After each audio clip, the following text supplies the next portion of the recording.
आप देख रहे हैं इंडिया टाउन न्यूज, भारत की बात। आप देख रहे हैं इंडिया टाउन न्यूज और मैं हूं आपके साथ सुधीर मिश्रा। स्वागत है आपका हमारे खास बुलेटिन राजधानी सरकारधानी में, जहां हम आपको छत्तीसगढ़ की महत्वपूर्ण खबरों से रूबरू कराएंगे। तो चलिए बुलेटिन की शुरुआत करते हैं, लेकिन उससे पहले एक नजर आज की हेडलाइंस पर।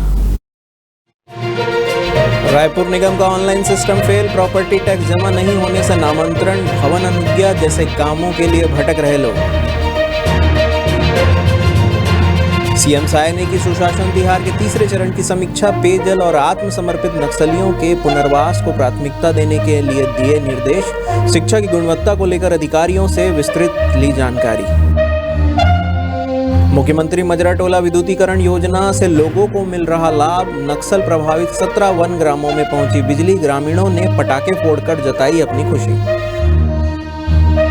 रायपुर समेत कई जिलों में गरज चमक के साथ बारिश, लोगों को गर्मी से राहत, कई जिलों का तापमान 40 डिग्री सेल्सियस से नीचे पहुंचा। छत्तीसगढ़ सरकार का बड़ा कदम, पहले आओ पहले पाओ नियम में बदलाव, अब बोली के जरिए होगा उद्योगों के जमीन का आवंटन।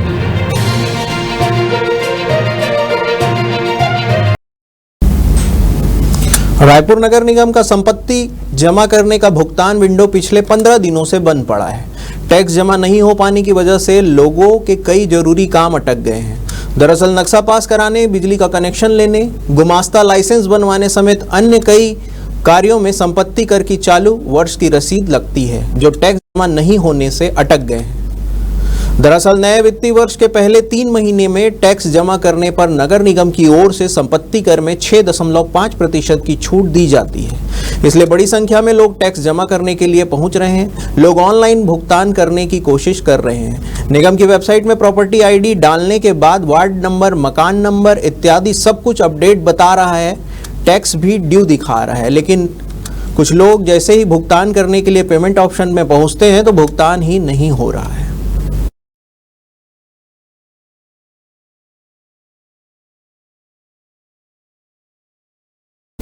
स्वामी विवेकानंद एयरपोर्ट से दिल्ली जाने वाली एयर इंडिया की फ्लाइट में यात्री नई इन फ्लाइट मनोरंजन सेवा विस्टा स्ट्रीम का लाभ ले सकते हैं। पैसेंजर मोबाइल फोन, टैबलेट और लैपटॉप जैसे अपने व्यक्तिगत उपकरणों पर सीधे फिल्म देखने, टीवी शो और संगीत स्ट्रीम कर अपने सफर का आनंद ले सकते हैं। भारत की अग्रणी वैश्विक एयरलाइन एयर इंडिया ने घरेलू और अंतर्राष्ट्रीय उड़ानों में एयरबस A350, बोइंग 787-9 और चुनिंदा एयरबस A321 नियो विमानों में वाईफाई इंटरनेट कनेक्टिंग सेवाएं शुरू की है। इस सुविधा के जरिए यात्री अपनी डिवाइस, लैपटॉप, टैबलेट, स्मार्टफोन और वाईफाई के माध्यम से 10,000 फीट की ऊंचाई पर भी इंटरनेट का उपयोग कर सकते हैं। यात्रियों को अपनी यात्रा की तैयारी करने से पहले डिवाइस को पूरी तरह चार्ज करना होगा तथा ईयरफोन भी साथ रखना होगा। QR कोड को स्कैन करने या इस संबंध में अधिक जानकारी उपलब्ध कराने विमान में यात्री गाइड भी उपलब्ध कराई गई है। कंपनी ने यह सेवा चुनिंदा उड़ानों में ही उपलब्ध कराई है।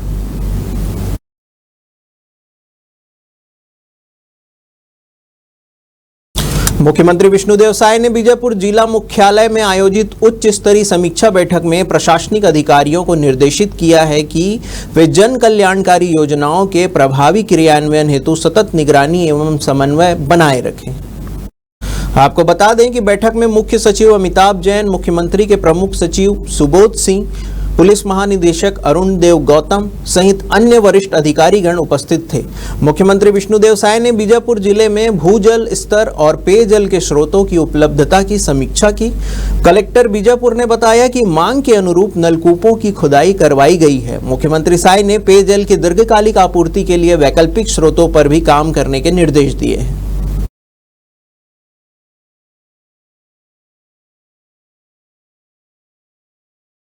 छत्तीसगढ़ संस्कृत विद्या मंडलम ने आज 9वीं से लेकर 12वीं कक्षा के परिणाम घोषित कर दिए हैं। इस बार कक्षा 10वीं का परीक्षा परिणाम 53.49% और कक्षा 12वीं का 71.01% रहा है। परीक्षा मंडल के सचिव राजेश पांडे ने जारी किया है रिजल्ट। इस साल कुल 3058 विद्यार्थी परीक्षा में सम्मिलित हुए। परीक्षा राज्य भर के 36 परीक्षा केंद्र में आयोजित की गई थी।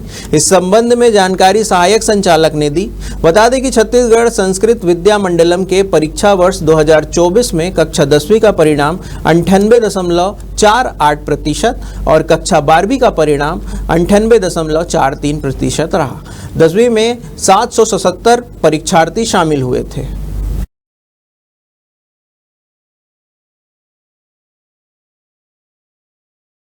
छत्तीसगढ़ में मुख्यमंत्री मजराटोला विद्युतीकरण योजना से राज्य के नक्सल प्रभावित मोहला मानपुर अंबागढ़ चौकी जिले में 17 वन ग्रामों में पहली बार बिजली पहुंची है। अधिकारियों ने शुक्रवार को यह जानकारी दी। अधिकारियों ने बताया कि छत्तीसगढ़ के नक्सल प्रभावित घने वनों के बीच बसे मोहला मानपुर अंबागढ़ चौकी जिले में 17 वन ग्रामों में पहली बार बिजली पहुंची है। इन इलाकों तक बिजली पहुंचाने का काम बेहद चुनौतीपूर्ण था। दुर्गम पहाड़ियों, सघन वनों और नक्सली खतरे के बीच कार्य को अंजाम देना किसी मिशन से कम नहीं था। उन्होंने बताया कि जब गांवों में पहली बार ट्रांसफार्मर लगा तब ग्रामीणों ने खुशी जाहिर की थी। कुछ गांवों में बच्चों ने नृत्य किया और ग्रामीणों ने पटाखे फोड़ अपनी खुशी जताई।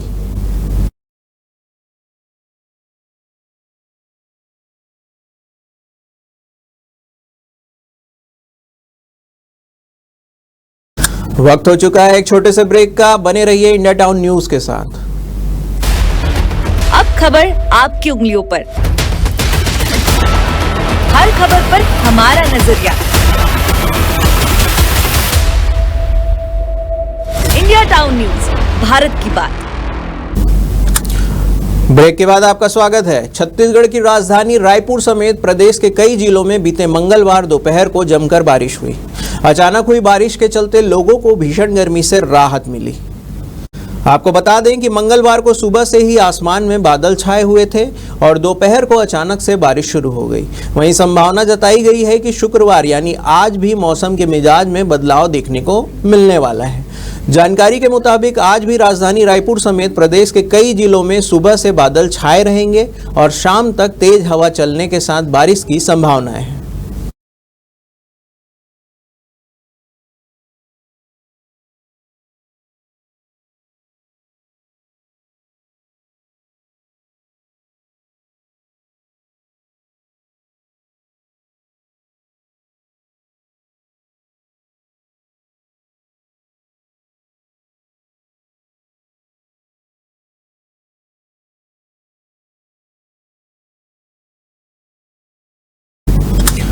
राजधानी से सटे तिल्दा में संचालित ऑनलाइन सट्टा ऐप गजानंद को लेकर पुलिस की जांच में सनसनीखेज खुलासे सामने आए हैं। इस मामले में पुलिस ने मुख्य आरोपियों नंदलाल ललवानी और उनके बेटे गोविंद ललवानी को गिरफ्तार किया है। प्रारंभिक जांच में पता चला कि सट्टा कारोबार से जुड़े 600 से अधिक बैंक खातों का संचालन हो रहा था, जिसमें अब फ्रीज कराने की प्रक्रिया शुरू कर दी गई है। गौरतलब है कि गोविंद ललवानी तिल्दा नगर पालिका के वार्ड क्रमांक 3 से निर्दलीय पार्षद है और उसके पिता नंदलाल ललवानी का सीधा संबंध कांग्रेस पार्टी से बताया जा रहा है। पुलिस सूत्रों के अनुसार इन दोनों की संपत्तियों का आकलन करते हुए अब तक 300 करोड़ रुपए की संपत्ति का खुलासा हुआ है।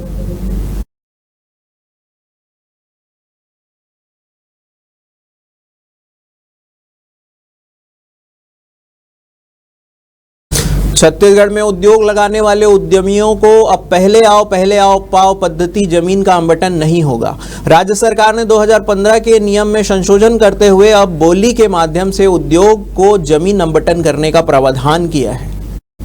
आपको बता दें कि साय सरकार ने छत्तीसगढ़ औद्योगिक भूमि एवं भवन प्रबंधन नियम 2015 में संशोधन करने का निर्णय लिया है। नियमों में संशोधन से औद्योगिक क्षेत्र, लैंड बैंक तथा अन्य भूमि खंडों के आवंटन की प्रक्रिया में और अधिक स्पष्टता और पारदर्शिता आएगी। इसके साथ औद्योगिक निवेशकों को भूमि आवंटन प्रक्रिया को बेहतर ढंग से समझने व लाभ उठाने में सुविधा होगी।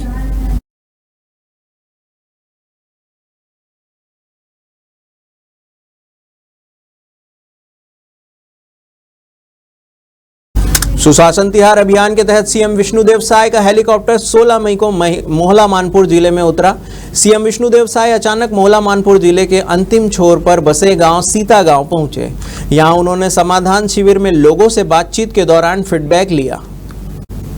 इसके अलावा पीएम आवास योजना के हितग्राहियों को पक्के मकान की चाबी सौंपी, मेधावी छात्रों से मुलाकात की और क्षेत्र की जनता के लिए कई घोषणाएं भी की। उनके साथ मौके पर डिप्टी सीएम विजय शर्मा भी मौजूद रहे। सीएम विष्णुदेव साय शुक्रवार को मोहला मानपुर अंबागढ़ चौकी जिले के महाराष्ट्र सीमा के नजदीक है मानपुर विकासखंड के अंतिम छोर पर बसे सीतागांव पहुंचे। सबसे पहले सीएम साय ने समाधान शिविर पहुंचकर लोगों से बातचीत की, उनसे सरकारी योजनाओं का फीडबैक लिया। इस दौरान सीएम साय ने पीएम आवास योजना के तहत हितग्राहियों को उनके पक्के आवास की चाबी भी सौंपी।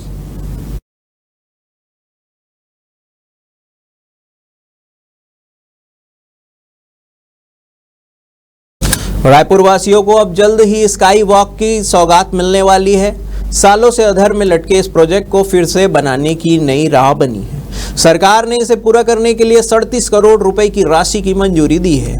यह प्रोजेक्ट कांग्रेस के कार्यकाल में अधूरा रह गया था। इसे फिर से बनाया जाएगा, जिससे राहगीरों को राहत मिलेगी।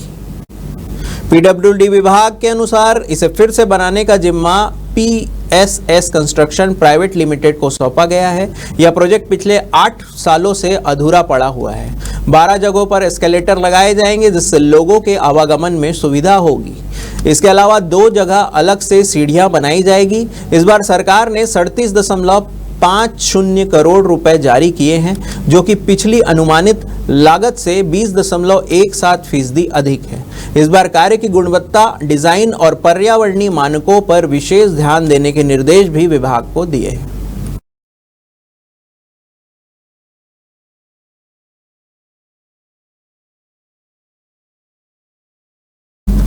हमारे खास बुलेटिन राजधानी सरकार धानी में फिलहाल इतना ही। तमाम बड़ी खबरों के लिए बने रहिए इंडिया टाउन न्यूज के साथ। नमस्कार। आप देख रहे हैं इंडिया टाउन न्यूज, भारत की बात।